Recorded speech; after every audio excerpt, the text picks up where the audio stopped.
So when I was in school, I actually, when I had to study, I had to like stop whatever I was doing at the moment, like with my devices, mobile phone, iPad or whatever, and just change my mindset to like, okay, I'm going to study. So take the book, get out and just concentrating on the book.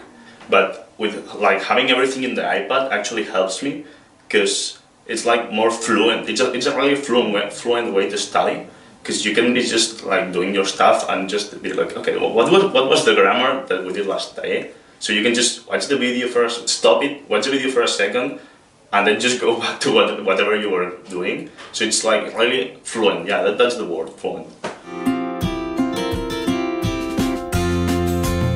For example, in my case, is that I know no Japanese at all.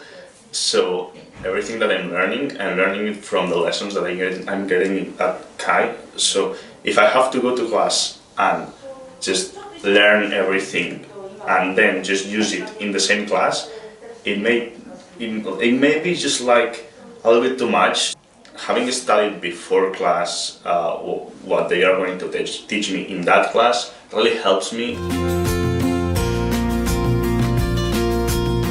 If you have it on paper, just on paper, you're only kind of copying it and just doing the exact same thing twice. But with the video, you're actually not only copying it and like having notes of it, also you can like take your time to think about it, because it gives you like, it marks you like the timing that you have to follow.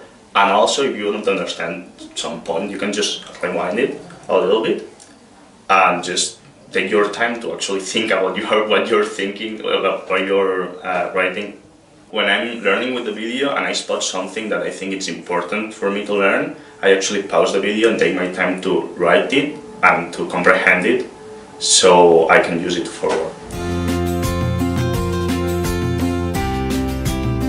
In my case, like having the possibility to learn before classes the things that we are going to learn in a class gives me the opportunity to actually talk with the teacher and the students and not just focus on learning it, but also using it, which is like the most important thing that you have to do with a language.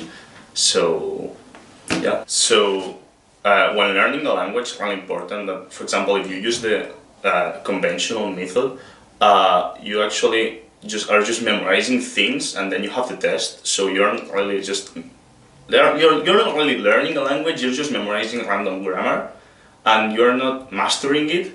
But in my case, for example, because I study like this, I have like videos, I can just take notes of the videos instead of just copying it from a book to another.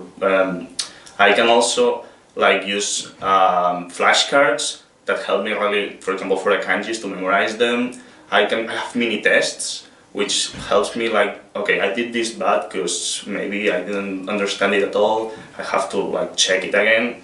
And also we have the classes where you go with all the things that you have learned beforehand and just master it. Like actually you understand why you are learning this, and then after all this happens, you have the test, which usually goes well for most of the students because, yeah, like they know what they are saying.